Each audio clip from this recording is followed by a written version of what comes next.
paz, meu irmão. Bom dia. Estamos numa semana extremamente importante para nossas vidas. A semana mais importante do ano para nós. Estamos num sábado de Páscoa e eu gostaria de compartilhar algumas verdades da palavra com você nessa manhã. Eu gostaria de ler com vocês dois textos. O primeiro está em 2 Crônicas, no capítulo 35. Nós vamos ler o versículo 1 e o versículo 18. Diz assim: Josias celebrou a Páscoa ao Senhor em Jerusalém e mataram o cordeiro da Páscoa no 14º dia do primeiro mês. E o versículo 18 diz assim: Nunca, pois, se celebrou tal Páscoa em Israel, desde os dias do profeta Samuel, e nenhum dos reis de Israel celebrou tal Páscoa, como a que celebrou Josias com os sacerdotes e levitas, e todo o Judá e Israel, que se acharam ali, e os habitantes de Jerusalém. O segundo texto está lá no Novo Testamento, está em Mateus. É Mateus capítulo 26, a partir do versículo 26. Diz assim: Enquanto comiam, tomou Jesus um pão, e abençoando-o, o partiu, e o deu aos seus discípulos, dizendo: Tomai, comei, isto é o meu corpo. A seguir, tomou um cálice, e tendo dado graças, o deu aos discípulos, dizendo: Bebei dele todos, porque isto é o meu sangue, o sangue da nova aliança, e derramado em favor de muitos, para a remissão de pecados. E digo-vos que, desta hora em diante, não bebereis deste fruto da videira, até aquele dia em que o hei de beber de novo, convosco no reino de meu Pai. E, tendo cantado um hino, saíram para o Monte das Oliveiras. Esses dois textos, eles acontecem na semana da Páscoa. O primeiro, lá no Antigo Testamento, celebrado por Josias, foi um período que Israel estava vivendo anteriormente muito obscuro, um período longe da presença de Deus. Para você ter uma ideia, aqueles tempos eram tão obscuros que o próprio livro da lei, que era o guia para o povo de Israel, estava perdido. Só que Josias, quando ele assume o reinado, ele aplica o seu coração ao Senhor, ele se volta ao Senhor. E Deus o presenteia com o achado do livro. E quando Josias e os sacerdotes fazem a leitura do livro, eles entendem que eles estavam vivendo longe daquilo que Deus tinha como caminho para Israel. E Josias aplica o seu coração em se tornar o Senhor. E Josias, ele chegando-se próximo à semana da Páscoa, ele decide fazer uma festa de Páscoa em consagração ao Senhor, dedicando-se não somente ele e o Reino do Sul, que naquela época o reino estava dividido em Norte e Sul, mas ele convida todo Israel, todas as 12 tribos, a celebrarem a Páscoa. Só que a gente precisa aqui, eu gostaria de compartilhar alguns pontos importantes do que é a Páscoa. Porque tanto nessa passagem de Josias que nós estamos passeando um pouco por ela, como a do Novo Testamento com Jesus, existem pontos em comuns, mesmo tendo uma distância de tempo muito grande. Na época de Josias, quando ele anuncia que ele desejava que todo Israel congregasse para poder celebrar a Páscoa, e nós lemos no texto que no final da Páscoa ninguém tinha celebrado uma desse tamanho dos tempos de Samuel até aqueles dias, Josias ele aplica o seguinte princípio na Páscoa, os seguintes, né? O primeiro, não existe Páscoa sem comunhão. Não existe Páscoa sem unidade. Josias ele entendia que a festividade, a celebração, a lembrança da Páscoa, para ser feita com excelência, era necessária a unidade de todas as 12 tribos. Não somente do reino que ele presidia, que era o Reino do Sul, composto por 2 tribos, Judá e Benjamim, mas ele sabia que teria que ter todas as tribos de norte a sul vivenciando aquele momento, porque a Páscoa simbolizava a passagem do povo judeu. Então ele chama todo o povo judeu para estar juntos celebrando essa Páscoa, juntos. Então é impossível estarmos celebrando a Páscoa se estivermos isolados. Então o primeiro convite de Deus para nós nessa semana de Páscoa é comunhão. Esteja em comunhão. E você pode me questionar assim, mas irmão Tiago, como é que eu posso estar em comunhão se nós estamos vivendo em quarentena? Se nós não podemos estar em igreja, não podemos estar como um corpo? Aí entra o segundo princípio da Páscoa. A Páscoa tem como base, tem como alicerce a unidade primeiro familiar. o sentido, o símbolo da Páscoa é que de geração em geração, de pai para filho, o povo de Israel nunca se esquecesse daquilo que Deus havia feito, que era tirar eles da escravidão do Egito e dar-lhes a liberdade e a posse de uma terra. Então, a Páscoa ela começava dentro da casa, dentro de casa, com as famílias. O pai, junto com a mãe, ensinavam seus filhos o que significava a Páscoa. Então, o convite de Deus para nós essa semana é: comungue, tenha comunhão, celebre em família esse momento, celebre em família esse período. E o terceiro princípio desse texto que nós lemos, eu li o primeiro versículo do capítulo 35, o penúltimo do capítulo 35, e eu peço para você meditar em casa, para não ficar uma leitura longa, e você medite, é que é impossível ter Páscoa sem sacrifício. Páscoa, para ser Páscoa, é necessário que o inocente morra. É impossível celebrar Páscoa sem morte. É impossível celebrar Páscoa sem sacrifício. O versículo 1 já nos diz que ele, Josias, o rei, separou o cordeiro pascual para o sacrifício. Ele não separou qualquer cordeiro, ele não separou qualquer animal. Ele separou o animal, o inocente, aquele que haveria de purificar o povo.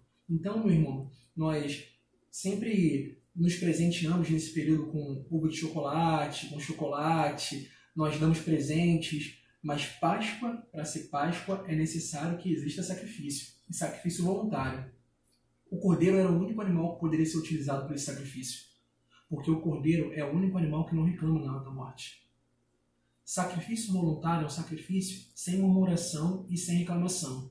Por isso que eles não utilizavam pombos, eles não utilizavam bois, eles não utilizavam cabritos, bodes, eles utilizavam o cordeiro, porque o cordeiro é o único animal que na hora da morte não reclama.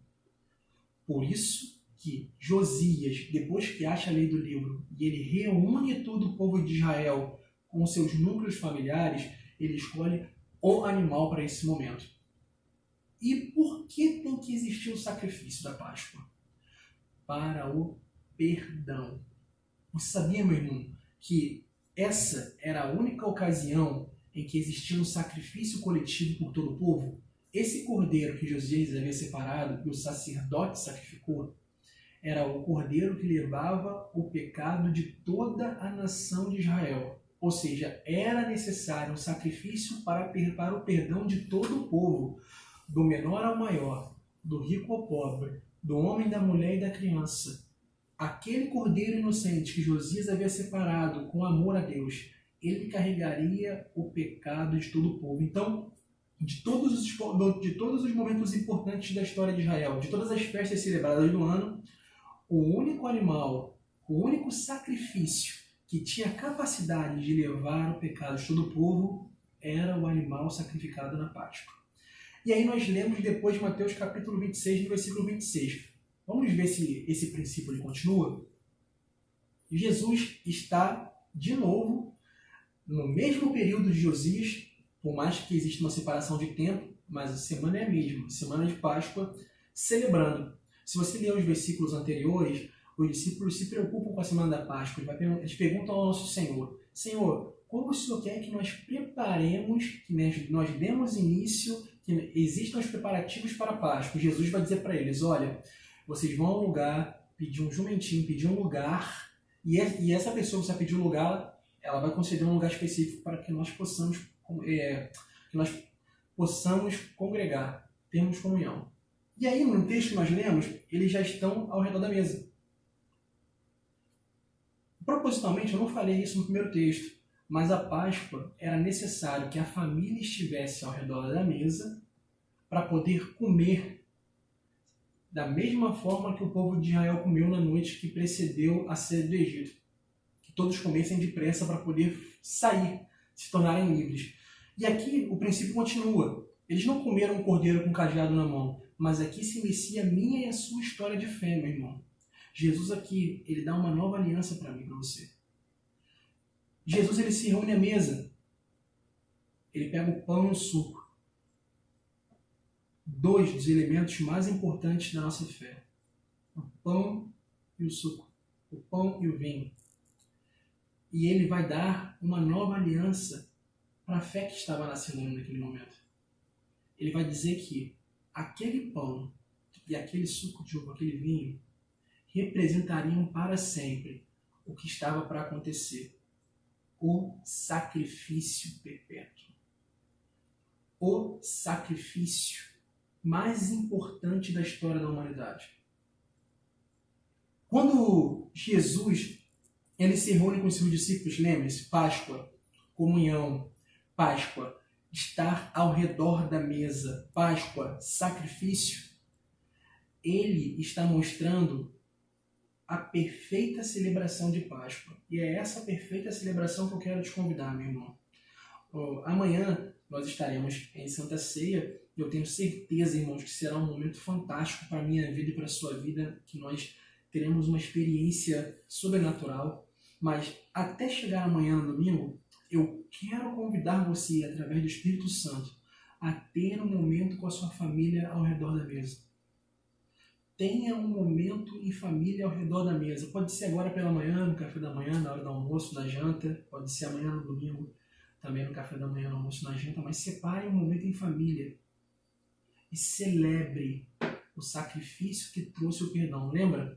Lá na época de Josias, aquele cordeiro, naquele momento, ele levou o pecado de todo o povo de Israel. Nesse capítulo de Mateus 26, a partir do versículo 26, não foi um cordeiro que morreu. Não foi um inocente que morreu. Foi o inocente.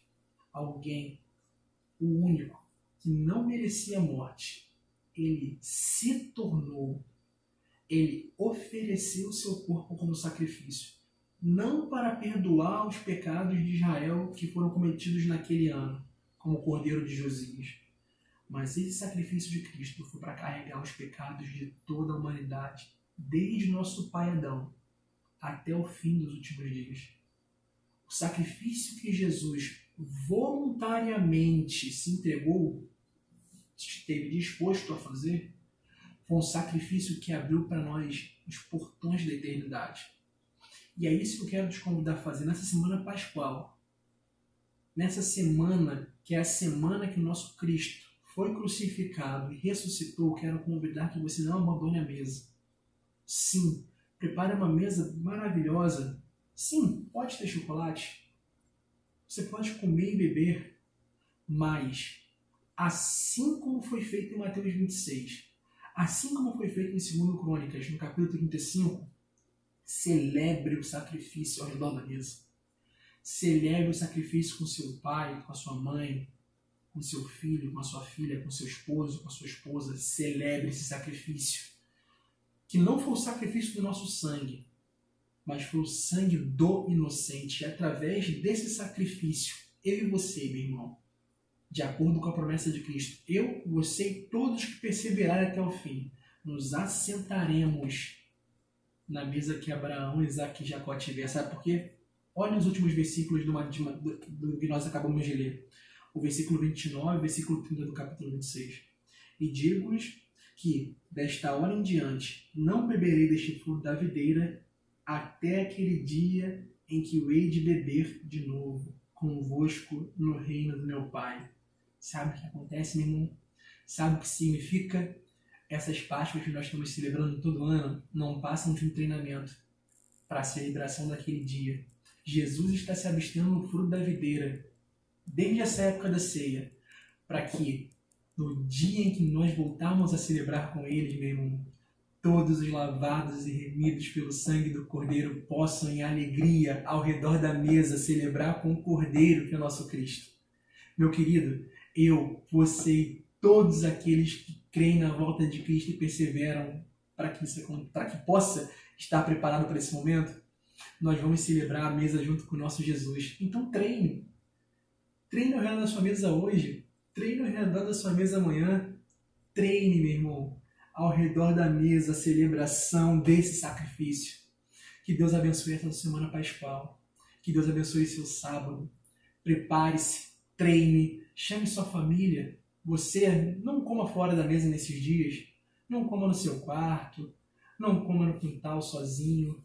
separe um momento à mesa, faça uma mesa maravilhosa e junto com seu pai, sua mãe, seu esposo, sua esposa, seu filho, sua filha, ao redor da mesa, recorde desse sacrifício, se alegre nesse sacrifício, seja grato por esse sacrifício, porque é Ele que nos deu um convite eterno para o maior de todos os banquetes e a maior Páscoa que há de ser celebrada. Para encerrarmos esse momento, vamos orar em agradecimento a Deus? Senhor, muito obrigado pelo sacrifício do nosso Cristo. Obrigado pela oportunidade, Deus, de poder estar à mesa com o nosso familiar, celebrando esse sacrifício eterno que nos abriu o portão da eternidade para o maior banquete que há de acontecer. Eu quero te pedir, Senhor, pela vida da minha família e pela vida da família de todos aqueles que assistem, nos permita, Senhor, não somente celebrar essa Páscoa, mas nos prepararmos, Senhor, para esse banquete que está para acontecer. Abençoe meu irmão e minha irmã, dê uma semana pascual, esse final de semana de Páscoa maravilhoso, e que a tua glória, a tua gratidão, a tua bênção, meu Pai, e a tua presença estejam conosco, no nome de Jesus. Amém. Que Deus abençoe a sua manhã, que Deus abençoe seu sábado, fique na paz, glória a Deus por esse sacrifício.